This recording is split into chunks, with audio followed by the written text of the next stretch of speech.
permis de le faire. Donc, éventuellement, il y a des choses qui sont ouvertes. Mais en tout cas, si on le tolère là, la suppression, il va passer comme ça en cascade.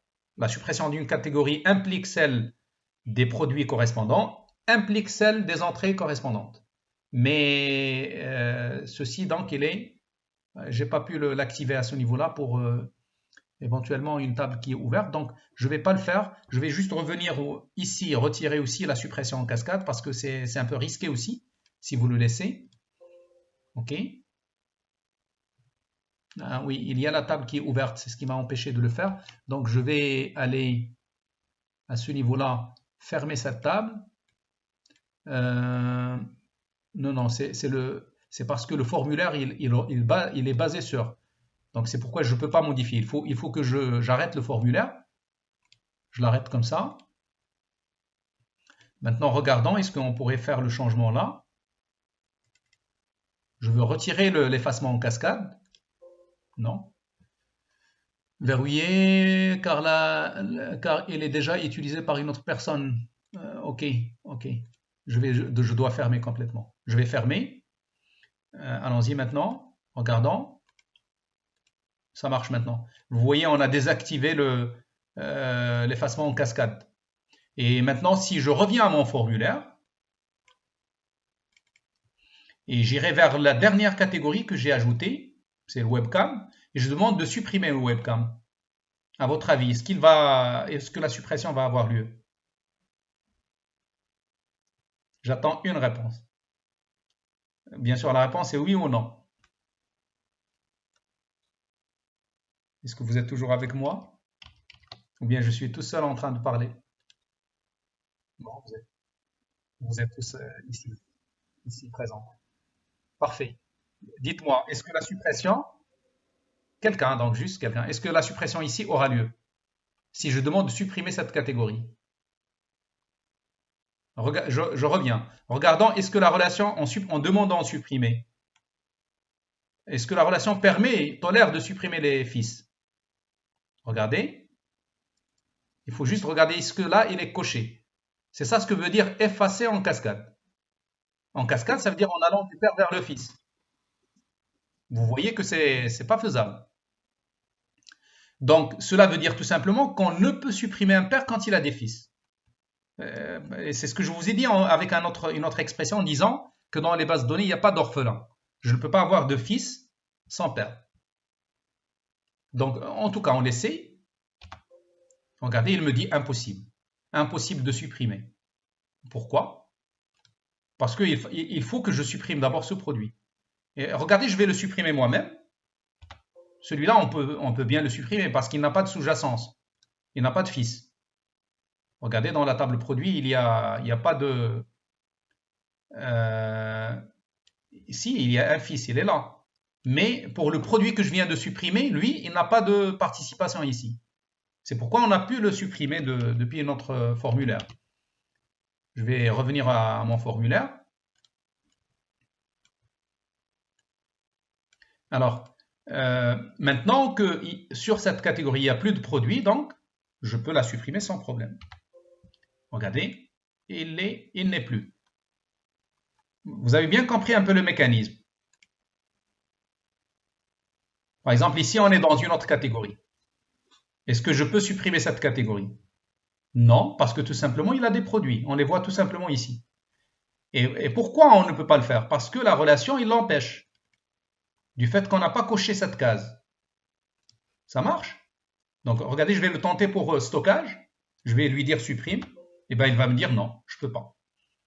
Mais si par contre, je sélectionne tous ces produits et je les supprime d'un seul coup, dans ce cas-là, je pourrais revenir supprimer tranquillement ma catégorie. Mais attention, ces produits-là, ils ont aussi des données sous-jacentes. Regardez, en cliquant sur le plus, qu'est-ce que je suis en train de montrer? Je suis en train de montrer les données qu'on a là, ici. Parce que produit, il est pair aussi de cette table. Donc, et ce qu'on a dit sur catégorie, il est aussi vrai pour les produits. Vous ne pouvez pas supprimer un pair quand il a des fils. Donc, si je tente de supprimer ce produit, regardez, je vais le faire. Mais avant de le faire, parce que je ne veux pas perdre les données, je vérifie que là, la relation, il ne tolère pas l'effacement en cascade. Donc, si je tente de supprimer ce produit, il va me dire non, vous ne pouvez pas le supprimer. Par contre, si jamais je trouve un produit qui n'a pas de sortie, comme celui-là, celui-ci, je peux bien le supprimer. En fait, moi, je ne veux pas le faire parce que je ne veux pas perdre mes produits, donc je le laisse. Mais en exécutant, d'ailleurs, je vais pas répondre par oui, mais vous allez voir que le message, il me passe, il me permet d'aller supprimer. Regardez, il me dit, vous allez supprimer. Je vais dire non, juste pour annuler l'opération. Vous avez compris un peu ce mécanisme? Le lien entre les opérations que je peux faire avec d'abord l'SQL. Je suis en train d'exécuter des codes SQL sans avoir à les écrire, mais les opérations de suppression en cascade, mise à jour en cascade, ça ne se font que si les relations les tolèrent. Regardez, chaque fois qu'il y a une relation, il peut tolérer deux choses. Les mises à jour en cascade, les effacements en cascade. Les mises à jour, surtout pour les clés. Par exemple, regardez la clé, le code de la catégorie, de la table catégorie, il participe ici. Et donc, imaginons, on a la catégorie stockage, STO.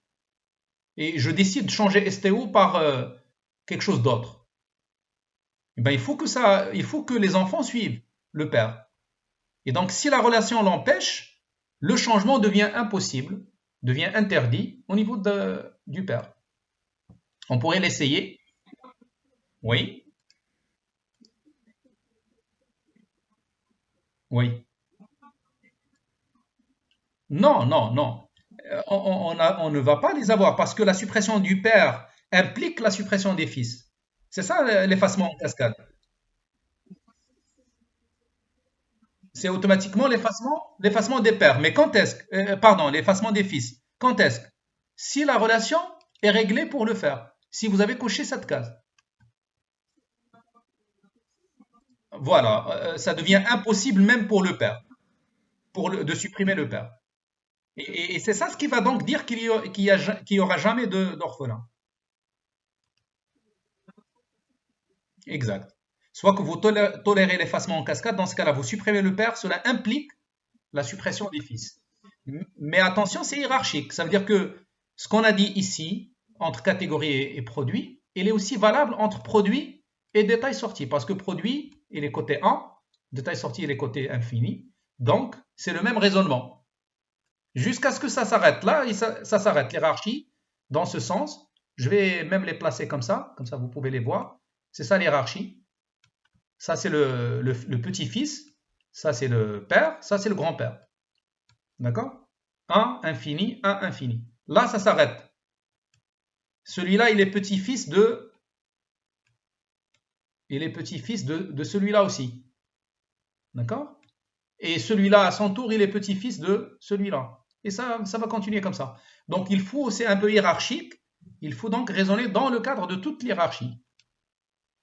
Si vous voulez alors tolérer l'effacement du grand-père, pour aller effacer le père, pour aller effacer les petits-fils, eh bien, il faut tolérer l'effacement ici. Je ne vais pas l'appliquer, je vais juste vous expliquer. Il faut le tolérer là aussi. Il faut l'appliquer dans toute l'hierarchie. Et dans ce cas-là, on supprime une catégorie, ça implique la suppression de produits, ça implique la suppression de toutes ces sorties, de toutes les sorties correspondantes à ces produits-là. Ça marche? C'est bon?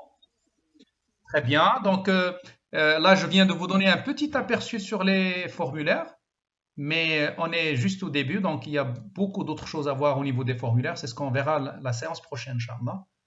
Je vais juste consacrer, on va dire, 5 minutes pour s'il y a des questions ou bien des remarques. Vos remarques, ils sont vraiment intéressantes, pertinentes, et ça nous aidera peut-être pour la suite à améliorer, si on pourrait améliorer des choses. Donc, je vous écoute si vous avez des remarques d'ordre général sur le cours, sur le déroulement de la séance. Ça, ils seront les bienvenus. Oui. Si, on commencera la séance de la programmation. Normalement, on devrait commencer la semaine prochaine. On doit commencer la semaine prochaine. Mais vous vous souvenez, on a raté la séance dernière. On n'a pas fait de cours. Donc, celle-là, c'est pour pour la semaine d'avant. Euh, et donc la semaine à venir, on va continuer sur les bases de données.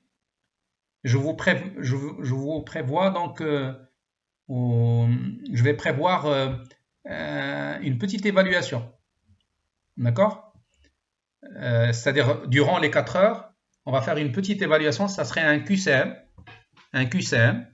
Donc je vous invite à revoir le support de cours de l'SQL, à revoir les différents TP qu'on a fait sur les bases de données, et autour de l'ensemble, donc un petit QCM, peut-être d'une dizaine de questions, faisable en un quart d'heure, à 20 minutes.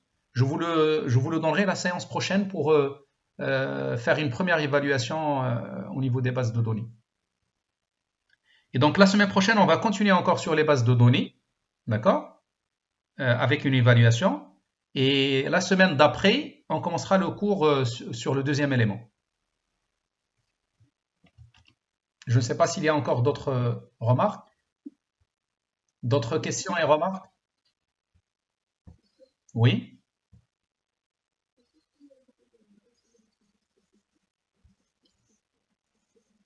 oui. Oui, on pourrait continuer. En fait, sauf que pour, je pense, et là je demande à votre camarade, Sana, pour juste dire qu'on a déjà, on travaille déjà dans une plateforme, parce que eux, ils veulent aussi avoir une traçabilité sur ce qu'on fait au niveau de l'administration. Mais ce que je vais faire, je vais continuer à travailler là, et les supports ou bien les vidéos, je vais les poster au niveau de l'autre.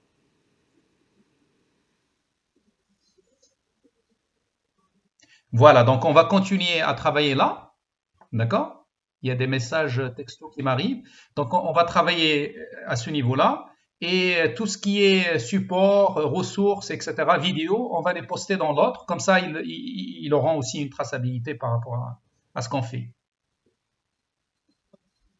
Très bien. Donc je veux juste que vous marquez chacun sa présence uniquement par un petit texto euh, avec un petit message si vous avez à le faire. Moi, je vais prendre tout mon temps de les lire. Oui, pardon, oui. Sur Classroom et sur l'autre, sur Teams. Donc sur Teams, parce que ce que je vais faire, je vais poster mes vidéos sur YouTube et je vais mettre les liens sur les différentes plateformes. Comme ça, on ne va pas limiter les vidéos uniquement à ceux qui se connectent aux plateformes. Donc ceux aussi qui se connectent sur le web, à travers le web, ils peuvent observer les vidéos, ils peuvent les consulter librement. Et au niveau des plateformes, je mettrai uniquement les liens. Parce que c'est plus léger aussi pour les plateformes. Parce que si vous mettez la vidéo dans la plateforme, on finirait par saturer rapidement. Et donc l'idéal, c'est de mettre dans YouTube. Et uniquement les liens dans Team et dans Classroom. Y a-t-il d'autres remarques?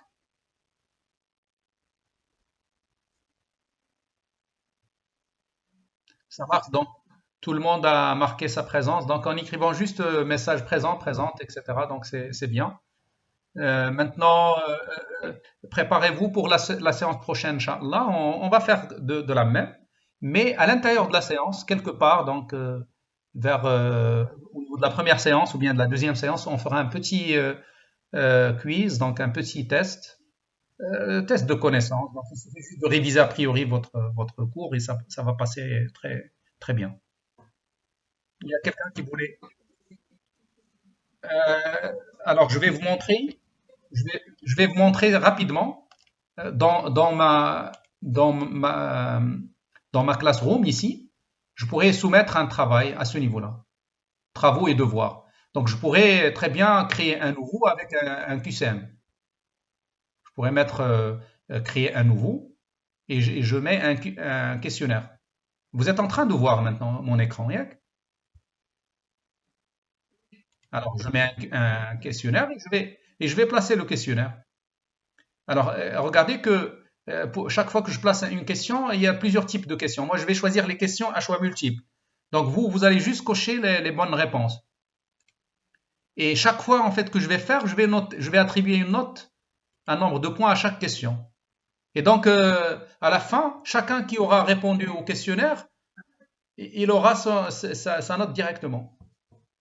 Il pourrait le voir à la fin dès qu'il soumet ses réponses, on lui revient avec sa note globale. Ça va nous permettre aussi de voir où est-ce qu'on en est. Est-ce que ça se passe correctement? Est-ce que toutes les notions qu'on est en train de voir, ils sont bien assimilées, etc. Donc, c'est ça le but.